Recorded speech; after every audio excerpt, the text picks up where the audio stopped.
የቤተ ክርስቲያን ታሪክን ለ12 ታላላቅ ዘመናት ከፍለን አይተናል።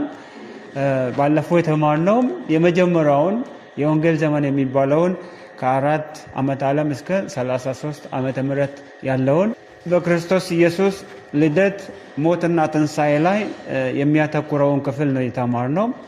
ዛሬ ደግሞ ቀጥሎ ያለውን ሁለተኛውን ክፍል እናያለን ማለት ነው። ሁለተኛውን በዚህ በቤተ ክርስቲያን ታሪክ ውስጥ የሚገኘውን ሁለተኛውን ዘመን የምናይ ይሆናል። ይህም ዘመን የአዲስ ኪዳን ዘመን ነው የሚባለው። የሚያካትተው ደግሞ ከ33 ዓመተ ምህረት እስከ 100 ዓመተ ምህረት ያለው ይሆናል ማለት ነው። ከ33 እስከ 100 የነበረውን ዘመን ስናይ ስደት ነበረ። በስደት ውስጥ ደግሞ ቤተክርስቲያን ስትስፋፋ እናያለን። ወንጌልን ለአይሁድና ለአሕዛብ የመስበክ ስራ በስፋት እንደተከናወነ፣ የመንፈስ ቅዱስ በኃይል አገልግሎት ማለት ሰዎች አገልጋዮች በመንፈስ ቅዱስ በኃይል ተሞልተው በብቃት ሲያገለግሉ እንደነበረ ምሳሌን ማንን መውሰድ እንችላለን? ጴጥሮስን መውሰድ እንችላለን አይደል? ጴጥሮስ ያፈሪ የነበረው ጴጥሮስ መንፈስ ቅዱስን ተሞልቶ በአንድ ጊዜ በጣም ብዙ ሺህ ሰዎችን ወደ ጌታ እንዳመጣ እንመለከታለን። ታምራት ሲሆኑ፣ ምልክቶች ሲሆኑ በኢየሱስ ዘመን እንደነበረ ሐዋርያት ላይም ደግሞ ሐዋርያት ታምራትን ሲያደርጉ እንመለከታለን። የጴጥሮስ ሐዋርያዊ አገልግሎትን፣ የጳውሎስ የወንጌል ተልእኮ ጉዞዎችን፣ ክርስትና ከአይሁድነት መለየቱን፣ የቤተ ክርስቲያን ማዕከል ወደ አንጾኪያ መዛወሩ፣ የኢየሩሳሌም ውድቀት 70 ዓመተ ምህረት ላይ ኢየሩሳሌም እንዴት እንደወደቀች፣ ቤተ መቅደሱ እንዴት እንደፈረሰ፣ ወደ አብያተ ክርስቲያናት የተላኩ መልእክቶች፣ የቅዱሳን ሰማዕታት መሆን፣ የዮሐንስ ደብዳቤዎችን፣ 7ቱ የትንሹ እስያ አብያተ ቤተ ክርስቲያናት ራእይ 2 እና 3 ላይ ያለው በዚህ ክፍል ላይ የሚታይ ነው ማለት ነው። እንዲሁም ደግሞ ዮሐንስ ራእይ እዚሁ ክፍል ላይ የሚጠቃለል ነው የሚሆነው ማለት ነው። ቁልፍ ጥቅሶችን አንድ ሰው ሐዋርያ ሥራ ምዕራፍ 3 31ን፣ ሌላ ሰው ደግሞ ሐዋርያ ሥራ ምዕራፍ 14 22ን ያወጣል። እግዚአብሔር ይመስገን። በስንቱ ነው መንፈስ ቅዱስ የሞላው?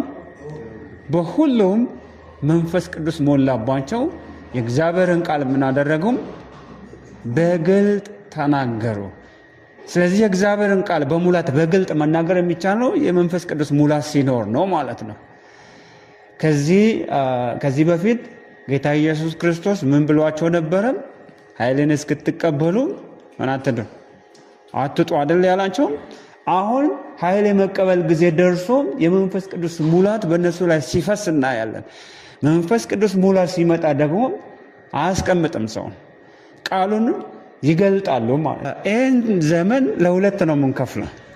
የአዲስ ኪዳን ዘመንን በሁለት ከፍለን እንመለከታለን።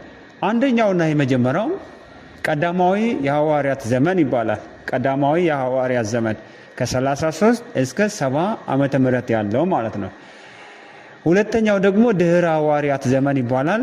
ከ70 እስከ 100 ዓመተ ምህረት ያለው ማለት ነው።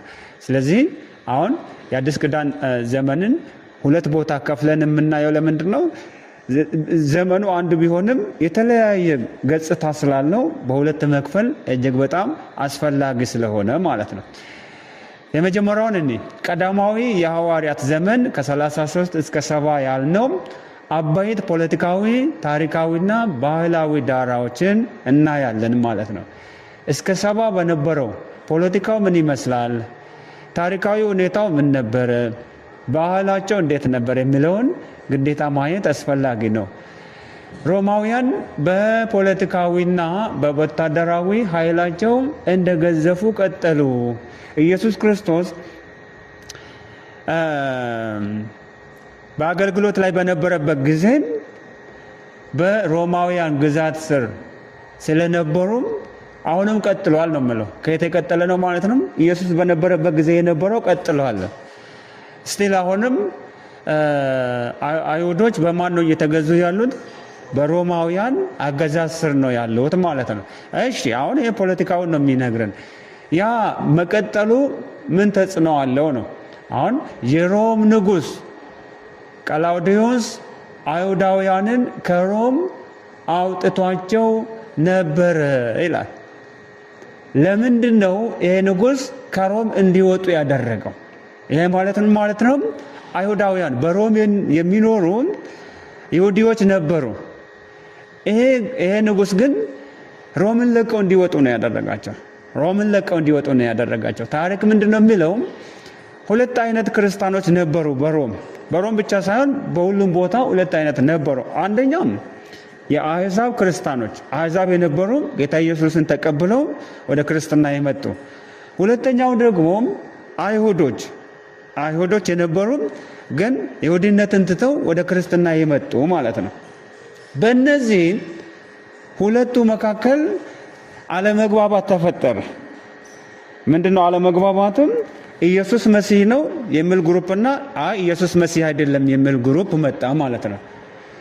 እነዚህ ከአይሁድነት ወደ ኢየሱስ ወደ ክርስትና የመጡት ስቲል ኢየሱስ መሲህ አይደለም ነው የሚሉት። እነዛ ደግሞ ኢየሱስ መሲህ ነው ይላሉ። ስለዚህ በመካከላቸው አለመግባባት ሲፈጠር ሮማውያንን አወኳቸው።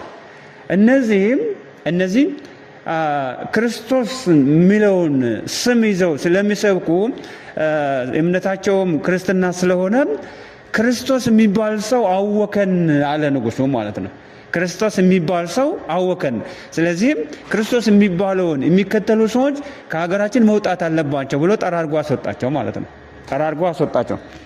ከዛ ተበትነው ወደ ሀገራቸው ተመለሱ ማለት ነው። በሮም ይኖሩ የነበሩ አይሁዶች ወደ ሀገራቸው ተመልሰው ገቡ ማለት ነው። ለምሳሌ ሐዋርያት ሥራ ምዕራፍ 18 እናውጣ። እንደዚህ ይላል ቁጥር 2 በወገኑም የጳንጦስ ሰው የሚሆን አቂላ የሚሉትን አንድ አይሁዳዊ አገኘ። እርሱም ከጥቂት ጊዜ በፊት ከሚስቱ ከጵርስቂላ ጋር ከኢጣሊያ መጥቶ ነበረ። አቂላና ጵርስቂላ ከየት ነው የመጡት? ከኢጣሊያ። ለምን? ይሄ ንጉሥ አባሯቸው ማለት ነው። ስለዚህ ጳውሎስ ከጣሊያን ተባረው ከተመለሱት መካከል ሁለት ሰዎችን አገኘ፣ ባልና ሚስቶችን ማለት ነው። ከነዚህ ጋር ወንጌልን እንደሰራ ይናገራል። እስከ ኋለኛው የዚህ ዘመን ክፍል ድረስ ሮም ለይሁዲነትና ለክርስትና እውቅና ሰጥታ ነበር። እሺ ለምንድን ነው ካባረረች በኋላ ደግሞ እንደገና እውቅና የሰጠችው? ንጉሱ ሞተ። በዛን ዘመን አንድ ንጉስ አዋጅ ያወጣል። አዋጁ የሚጸናው ንጉሱ እስካለ ድረስ ነው። ንጉሱም ከሞተ አዋጁም አብሮ ይሞታል ማለት ነው። ወይም ደግሞ ቀጥሎ የመጣው ንጉስ የዛን የሟቹን ንጉስ አዋጅ የሚያስቀጥል ከሆነ በአዲስ ሊያስቀጥል ይችላል። ስለዚህም ቀላውዲዮስ የተባለው ሰውዬ ሞቷል። 54 አካባቢ ላይ ሞቷል። አሁን ከ64 እስከ 70 ባለው ደግሞ ማን መጣ? ሌላ ንጉስ መጣ ማለት ነው።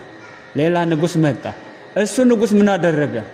እሱ ንጉስ ለሁሉም ለዘብተኛ ነበረና ለሁሉም ፈቃድን ሰጠና ከሮም ተባረው የወጡ እንዲመለሱ፣ ሌሎችም በዓለም ሀገራት ላይ ያሉ ሰዎች ወደ ሮም መጥተው እንዲኖሩ ፈቃድን ሰጠ ማለት ነው። በዚህ ምክንያት ወደ የሀገራቸው ሄደው የነበሩ እንዲሁም ደግሞ ወደ ሌላ ሀገር ተበትነው የነበሩት ወደ ሮም ተመልሰው መኖር ጀመሩ ማለት ነው።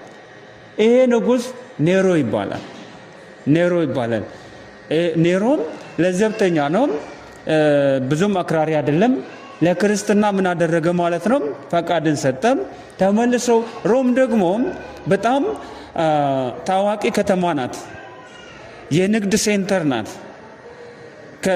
ሮም እና ግሪክ በጣም ታዋቂ ናቸውና ሰዎቹ በጣም ይፈልጋሉ ሮም ላይ መኖር ማለት ነው። በዛ ምክንያት ተመልሰው እዛ መኖር ጀመሩ ማለት ነው። የይሁዳ ሕልውና የተመሰረተው በሮማውያን ግዛት ጥላ ስር በነበረው አገዛዝ ነበረ። ምንም እንኳን አይሁዶች በሮም መኖር ቢችሉም አገዛዙ ግን በማስር ነው፣ በሮማውያን ስር ነው ማለት ነው።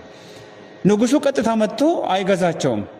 አይሁዶችን ምን ያደርጋል? ውክልና ያስቀምጣል። የሮም መንግስትን ወክሎ የሚገዛ ልክ አምባሳደሮች ሄደው በየሀገሩ ይኖራሉ አይደል?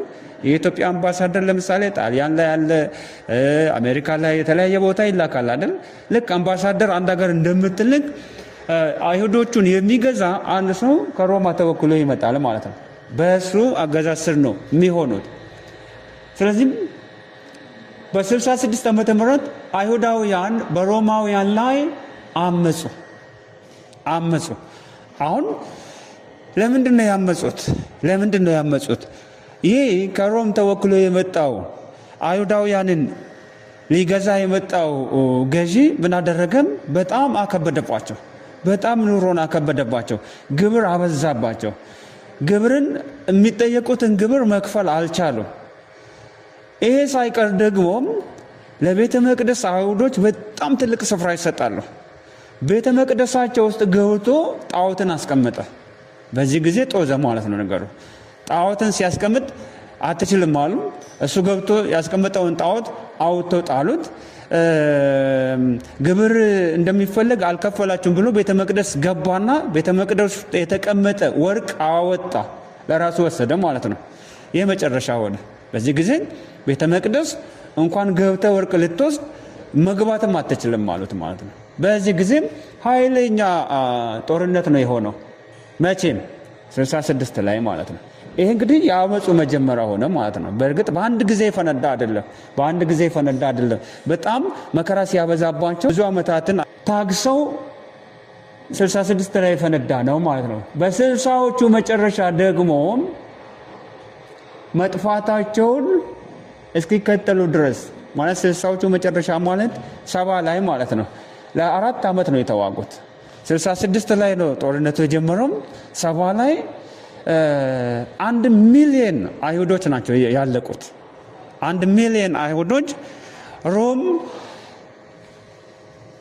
ኃይለኛ ሰራዊትን ነው ያዘመተችው። ስለዚህ ተከበቡ። የትም መሄድ አይችሉም። እንዳይወጡ እንዳይገቡ ተደረጉ። አንድ ቦታ ላይ ብቻ ተከበው ቁጭ አሉ። ይሄ ሁሉ ሰው ያለቀው በጥይት ሳይሆን በራብ ነው የሚባለው። 1 ሚሊዮን ህዝብ በራብ ምሽክ አለ። 4 ዓመት ማለት ነው። 4 ዓመት ነው የተዋጉት። መጨረሻ ላይ በ70 ዓመተ ምህረት ሰውም አለቀ፣ መዋጋትም አልቻሉም። ሮማውያን ምን አደረጉም? እነ እዝራ የሰሩትን ሁለተኛውን ቤተ መቅደስ ለአንድና ለመጨረሻ ጊዜ ደመሰሱት፣ አቃጠሉት። ከፍተኛ ውድመት ሆነ ማለት ነው። ከፍተኛ ውድመት፣ ኢየሩሳሌም የወደመችበት ማለት ነው። ከዛ በኋላም አልተሰራም። ለሶስተኛ ጊዜ አልተሰራም። ስቲል እስካሁን የለም፣ አልተሰራም ማለት ነው። ያ ነው የሆነው ማለት ነው። ናቸውም በ70 ዓመተ ምህረት በሮማውያን ጄኔራል ቲቶ ልጁን ጭምር ነው የላከው። ጄኔራል ቲቶ የሚባል በጣም ጎበዝ ጄኔራል ነው የሚባለው። ኢየሩሳሌምን እንዲያፈርስ ተደረገ ማለት ነው። በፖለቲካው ረገድ የሚታወቀው አይሁዳዊ የቤተ መቅደስ ስርዓት አበቃ።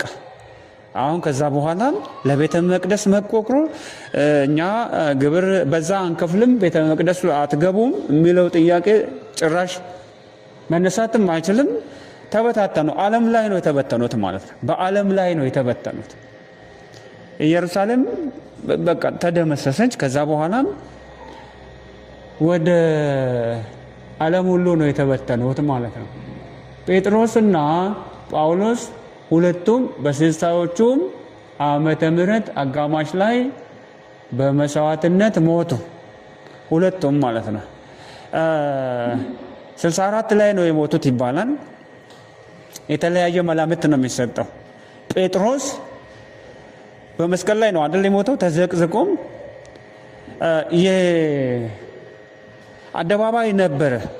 አደባባይ ነበረ፣ ሰዎቹን የሚያሰቃዩበት አደባባይ። ትልቅ አደባባይ አላቸው። ክርስቲያኖችን ምን ያደርጋሉ? እዛ አደባባይ ላይ ወስደው፣ ዝግ አደባባይ ነው፣ አንበሳ ይለቁባቸዋል። አንበሳ አሳዶ ተጫውቶባቸው አሰቃይቶ ይገላቸዋል ማለት ነው። ሌሎችን ደግሞ በቃ ለመናገር በሚሰቀጥጥ ሁኔታ ይገላሉ። ከነዛ መካከል አንዱ ጴጥሮስ ነበር። ጴጥሮስ በስቅላት እንዲሞት ሲፈረድበት በስቅላት መሞቱንስ እቀበላለሁ እሞታለሁ፣ ግን እንደ አምላክም እንደ ጌታዬ እንደ ኢየሱስ በተመሳሳይ መልኩ አልሞትም አለ ማለት ነው። ሰሙት ይላል አሁን ታሪክ ሲናገር፣ ሰሙት፣ ተቀበሉ። በቃ ዋናው መሞትህን ነው የምንፈልገው በስቅላት ብለው ዘቅዝቀው ሰቅለው ገደሉት። 64 ላይ በዚህ ሁኔታ ተገደለ ይባላል። ያ ቦታ ማሰቃያ ቦታ ፈርሶ ቅዱስ ጴጥሮስ ቤተክርስቲያን የሚባል ተሰርቶበታል። ቫቲካን ውስጥ ነው የሚገኘው። የካቶሊክ ቤተክርስቲያን ነው። ቅዱስ ጴጥሮስ ቸርች ይባላል ማለት ነው። እዛው እሱ የተሰቀለበት ቦታ ላይ አሁን ቸርች ነው ያለው። በተመሳሳይ መልኩ ደግሞ በዛው ጊዜ የሞተው ሐዋርያው ጳውሎስ አንዳንዶቹ ምሁራን ምንድነው የሚሉት ጴጥሮስና ጳውሎስ እንደውም አንድ ቀን ነው የሞቱት የሚሉ አሉ። አንዳንዶቹ ደግሞ አይ በተመሳሳይ ሲዝን ቅርብ ጊዜ ላይ ነው የሞቱት የሚሉ አሉ። አንዳንዶቹ ደግሞ አይ አመቱ ራሱ ይለያል፣ ጴጥሮስ ቀድሞ ነው የሞተው፣ ጳውሎስ ግን 65 ሊሆን ይችላል 66ም ሊሆን ይችላል የሚሉ ደግሞ አሉ። ኤኒዌይ ሁለቱም መስዋዕት ነው የሆኑት። ግን አሁን የሁለቱም የሚለየው ምንድነው? ጳውሎስ ሮማዊ ነበር አይደል? ሮማዊ ነበር፣ ዜግነት አለው ማለት ነው። ስለዚህ የነሱ ዜጋ የሆነን በማሰቃየት መግደል አይችሉም። በዛ ምክንያት ጴጥሮስ የተገደለበትና ጳውሎስ የተገደለበት ይለያል።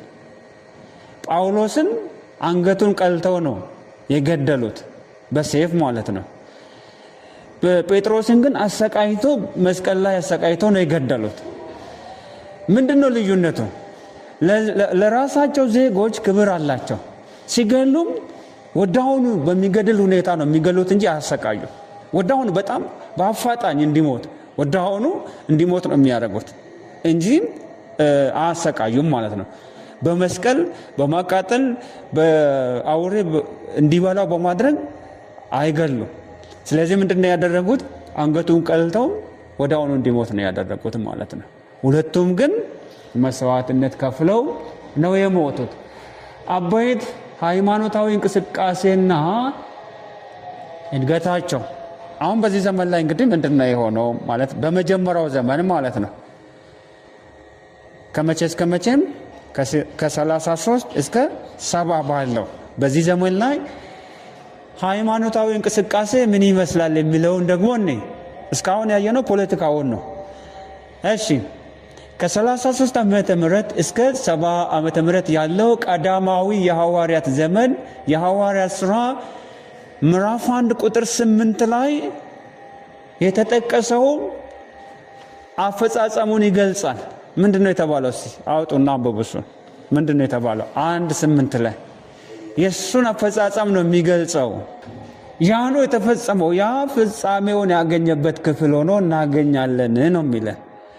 ሐዋርያት ሥራ ምዕራፍ 1 ቁጥር 8 ላይ የተነገረው ያ ፍጻሜውን ያገኘበት ክፍል ሆኖ እናገኘዋለን። ይኸው ነገር ግን መንፈስ ቅዱስ በእናንተ ላይ በሚወርድበት ጊዜ ኃይልን ትቀበላላችሁ። አንደኛ ኃይልን ትቀበላላችሁ። ኃይልን ከተቀበላችሁ በኋላስ በኢየሩሳሌም እዛው ባሉበት ማለት ነው፣ በይሁዳ በሰማሪያ ሁሉ እስከ ምድር ዳርቻ ድረስ ምን ትሆናላችሁ?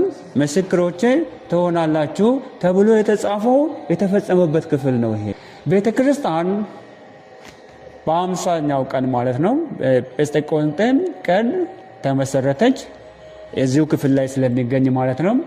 ብዙ አይሁዳዊ ወደዚህ እምነት መጣ ማለት ክርስትናን ተቀበሉ ማለት ነው። ዲያቆናት ተሾሙ። ዲያቆናት የተሾሙት እዚሁ ክፍል ላይ ነው የምናገኘው። ከ33 እስከ 70 ባለው እስጢፋኖስ የመጀመሪያው ክርስቲያን ሰማዕት ሆኖ በአይሁድ ተገደለ። ሐዋርያት ሥራ ምዕራፍ 7 ላይ ማለት ነው። የመጀመሪያው መስዋዕት ሆኖ የተገደለ እስጢፋኖስ